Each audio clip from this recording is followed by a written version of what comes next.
নমস্কাৰ এটি বিশেষ বাতৰিৰ সৈতে ষ্টুডিঅ'ত মনোবলিতা স্কুলীয়া ছাত্ৰ ছাত্ৰীক অভিনয়ৰ প্ৰতি আগ্ৰহী কৰি তোলাৰ উদ্দেশ্যে গ্ৰীষ্মকালীন সময়ছোৱাত বিদ্যালয়ৰ শিক্ষাৰ্থীসকলক লৈ একশেষজোৰা এক নাটক কৰ্মশালা আয়োজন কৰিছে উত্তৰ গুৱাহাটী নাট বিদ্যালয়ে সাংস্কৃতিক পৰিক্ৰমা বিভাগৰ সৌজন্যত তথা আইডিও টকিজ আৰু নাট বিদ্যালয়ৰ উদ্যোগত উত্তৰ গুৱাহাটী লক্ষীৰাম বৰুৱা নাট্য ভৱনত আয়োজিত কৰ্মশালাখনিত ৰাষ্ট্ৰীয় নাট্য বিদ্যালয়ৰ প্ৰশিক্ষাৰ্থীয়ে প্ৰশিক্ষণ দিয়ে।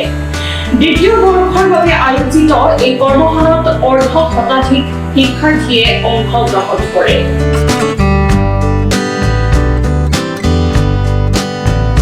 গ্ৰীষ্মকালীন নাট কৰ্মশালা উত্তৰ গুৱাহাটী নাট বিদ্যালয় আৰু আইডিও টকিজ অসমৰ সৌজন্যত আয়োজিত এই গ্ৰীষ্মকালীন নাট কৰ্মশালাখনি উত্তৰ গুৱাহাটীৰ ঐতিহ্যমণ্ডিত প্ৰাগজ্যোতিষপুৰ কলা পৰিষদত আয়োজন কৰা হৈছে।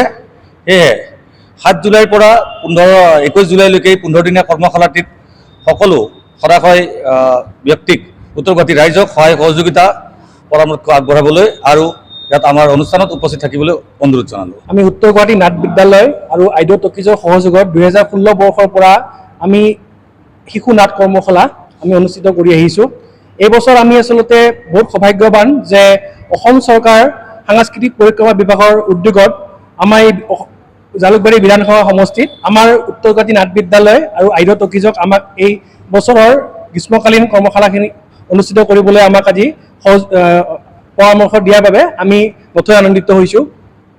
চ' এই বছৰ আমি আচলতে টোটেল 30 জন শিক্ষাৰ্থী লৈ আমাৰ এই অনুষ্ঠানটো অনুষ্ঠিত কৰিছোঁ আৰু এই অনুষ্ঠান আজি 7 তাৰিখৰ পৰা আৰম্ভ হৈছে আৰু 21 তাৰিখে এখনি আমাৰ উত্তৰ গুৱাহাটী নাট বিদ্যালয় আৰু আইডিও টকিজৰ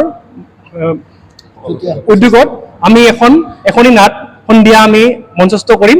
গতিকে সমূহ ৰাইজক তথা পৰীক্ষাৰ্থী লগতে সমূহ ৰাইজক আমি এই অনুষ্ঠানটি অংশগ্ৰহণ কৰিবলৈ অনুৰোধ জনালোঁ।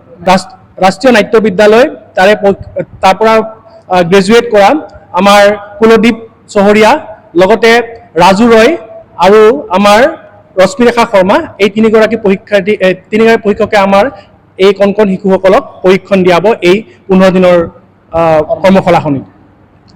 নমস্কাৰ, মোৰ নাম শ্ৰী অদ্ৰিক বৰুৱা।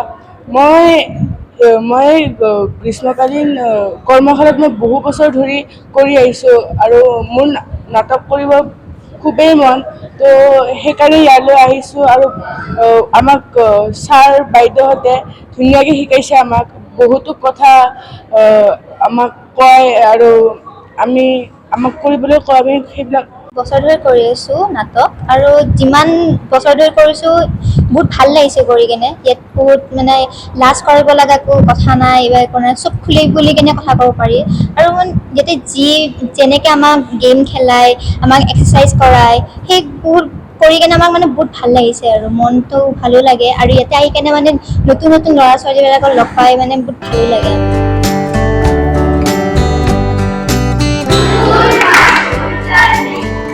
ব্যুৰো ৰিপৰ্ট, সংবাদ নহৰ।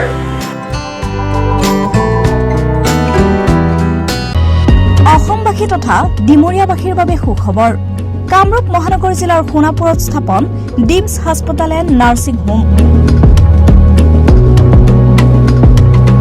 উপলব্ধ বিভাগসমূহ: general medicine, gynaecology, general and laparoscopic surgery, orthopaedic surgery, paediatrics and neonatology, palliative medicine, pain clinic, dermatology, ENT, urology. দুৰ্ঘটনা আৰু জৰুৰীকালীন সেৱাৰ বাবে 24 ঘণ্টাই উপলব্ধ ডিমছ হাস্পতাল এণ্ড নাৰ্ছিং হোম। অত্যাধুনিক সা সুবিধাৰে পৰিপূৰ্ণ ডিমছ হাস্পতাল এণ্ড নাৰ্ছিং হোমত উপলব্ধ digital x-ray, 24 hours pathology, ECG, PAC clinic, 24 hours RMO doctors. ঠিকনা: বৰঘাট, সোণাপুৰ, কামৰূপ মহানগৰ জিলা। যোগাযোগৰ নম্বৰ 8009040080।